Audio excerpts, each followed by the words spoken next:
Hello and welcome back. This is part 2 of a multi-part series on getting faster. If you have not watched part 1, the link will be in the description below. Go and watch that one first. And then, at the beginning of that video, it says if you have not given me your top 5 action steps for your goal, then you should do that first. If you haven't set a goal, then you should do that first. It's a process. I always talk about the process. If and only if you have been really consistent with your training, and I'm talking for maybe 4 to 6 weeks, and that could be anything. That could be running, biking, swimming, it could be transitions. But if you've been consistent and you now want to get faster, then it's time to add in some specific workouts, and that's what I'm going to talk about today.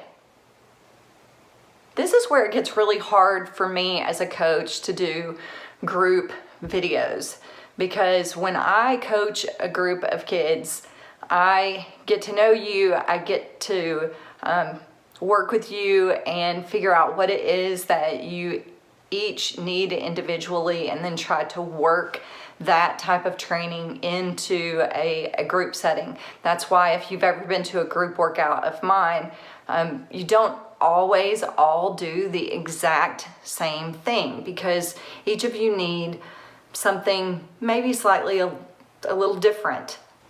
I don't like generalizations, but because we can't train together as a group right now, this is about the best we've got. And some of the kids who are watching this video aren't local, and so they won't ever have the opportunity to train with the team in a group setting.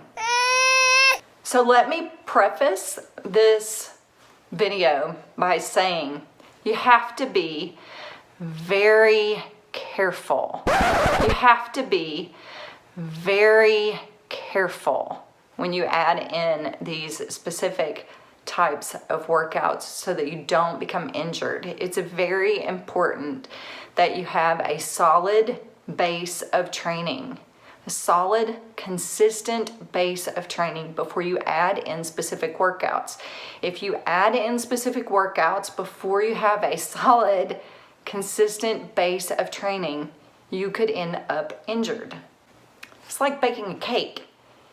You have to put all of the right ingredients in, and you have to bake the cake at a certain temperature for a certain amount of time, or it's not going to come out well. Or it's like a butterfly. I don't know if you know anything about butterflies, but butterflies start out as a caterpillar. The caterpillar wraps itself in a cocoon and then metamorphosizes into a butterfly, and then changes into a butterfly. If you were to crack that cocoon open early, you'd see nothing but a bunch of goo. You'd kill the caterpillar and you would kill the butterfly. I don't want you to be a dead butterfly. I want you to have consistent, solid training before you add in specific workouts. One other thing I really want to emphasize is the fact that you don't get faster or stronger in the workout. You get faster and stronger in the periods of rest. Let me explain. When you put a demand on the body that it can't immediately handle very well, it's called overload. And when you overload the body, it's not in that period of overload that you become stronger. It's in the period of rest or recovery. The body begins to make adaptations to come back stronger the next time. Since we're talking about getting faster, those adaptations that we're talking about are things that make your body move faster. And that's how you get stronger. You apply the overload, you take it off, allow the body to make its adaptations, and then you apply the overload again. That's why consistent training, when coming from a place of not consistently training, that is the overload. But too much overload and or too little rest and recovery, that's how you get injured. But too much rest and recovery, the body decides, I don't really need to make any changes because this isn't going to happen again anytime soon. You need the right amount of overload and the right amount of rest. And that's where it gets hard, because each individual really needs a different amount of overload and rest in order to become optimally fast.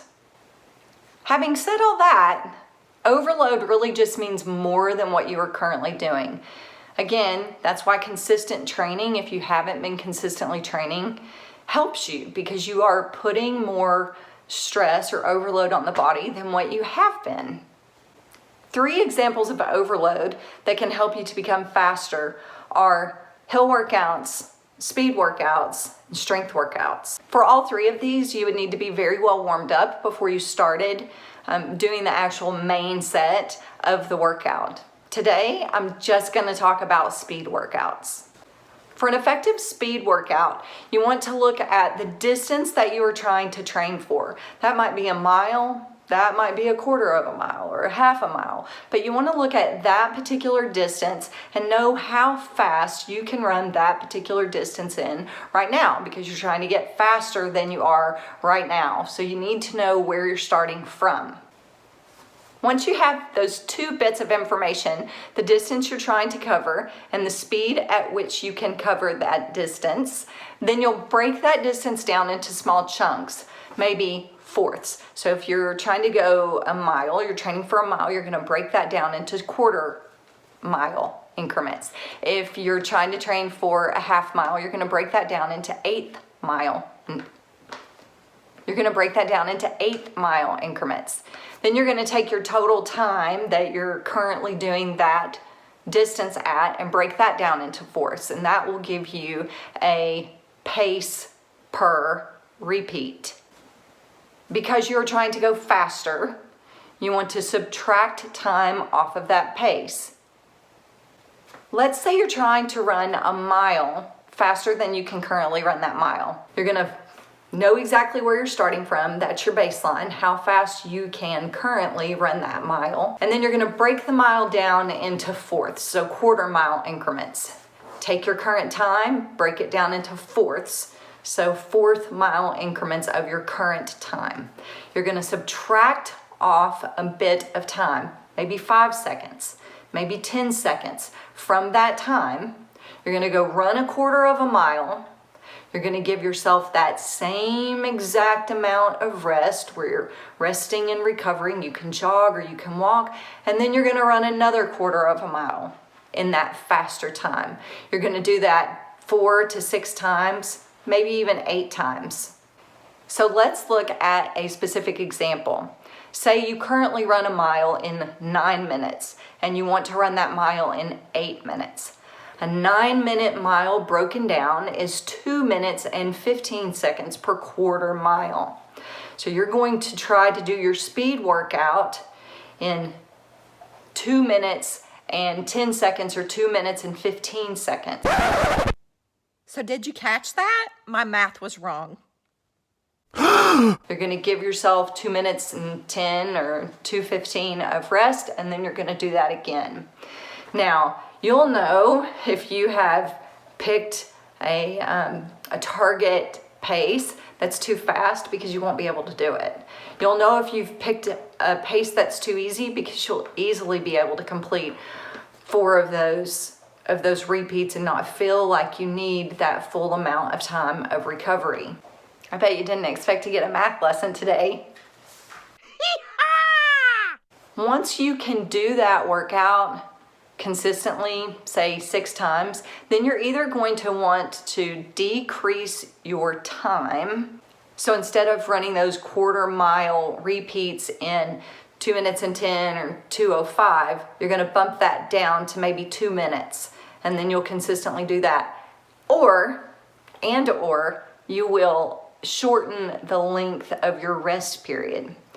So if your goal is, say, to go to an 8-minute pace, you'll want to bump those repeats down until you're consistently doing about 6 of them with 2 minutes of work and 2 minutes of rest, and then start to slowly back off of your rest periods. Now, you only want to do that type of workout, speed work, really once a week. The other workouts that you do during the week, specifically the other runs that you'll do for that week will be easy runs, or maybe you'll do 1 or 2 easy runs and 1 longer run, but those runs will not incorporate speed work into them.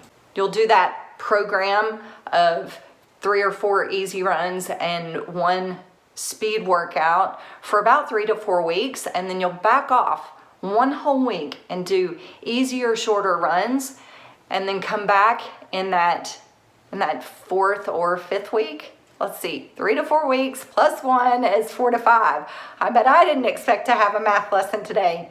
So you'll come back after that recovery week, and then you'll test on that mile again and see how you do. Pretty much guaranteed you're gonna be faster if you've been working hard.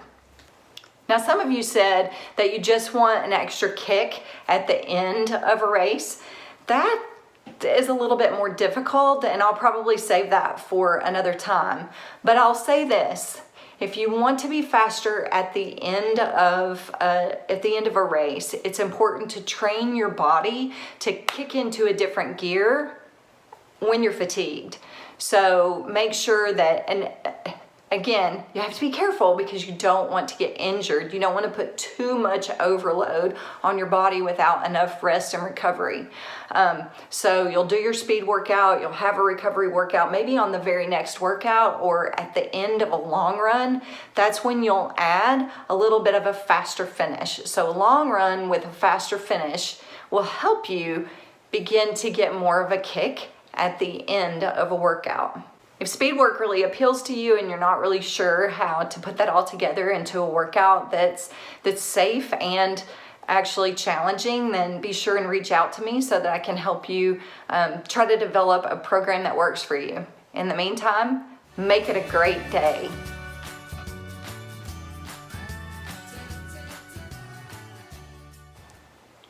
Hello and welcome back. If you have not watched, that's not what I want to say. Hello and welcome back. And some of the kids that are watching this video are not local, so they won't. You'd kill the caterpillar and you would kill the button. Let me explain. When you are trying to become faster or stronger, I don't want to say that.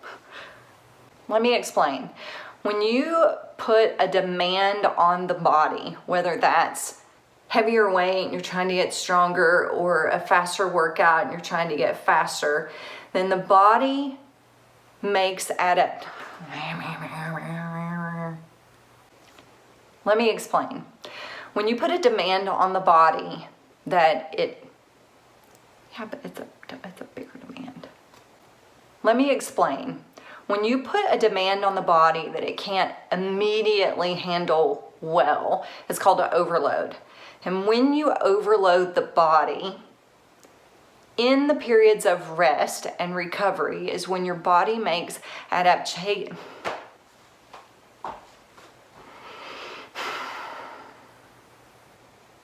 Let me explain. When you put a demand on the body that it can't immediately handle well,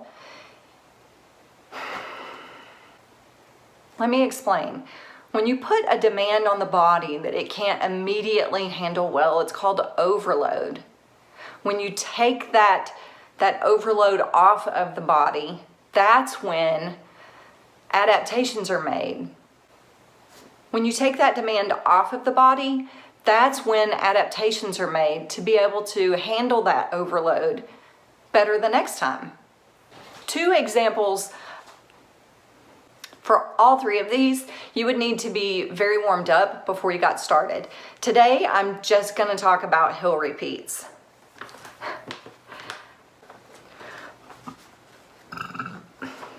Once you have that speed or that pace, once you have that speed or that pace, once you have that pace, which is the amount of time, I don't want to go that far. Once you have those 2 bits of information, the distance that you're trying to train for and the speed that you can currently, Once you have those 2 bits of information, the distance you're training for and the speed at which you can, oh my goodness. Once you have those 2 bits of information, the distance you're trying to train for and the speed you currently, why can I not go past that word? And I didn't write that part down, so you'll go out and run that distance. So if you're training for a mile, you'll run a quarter of a mile faster than what you can currently. That just does not sound right. I think I'm gonna have to take a break.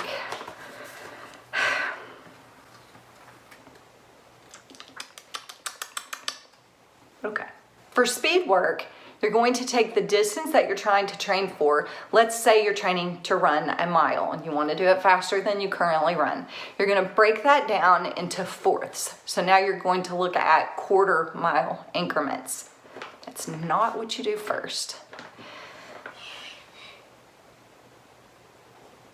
So let's look at a specific, let's look at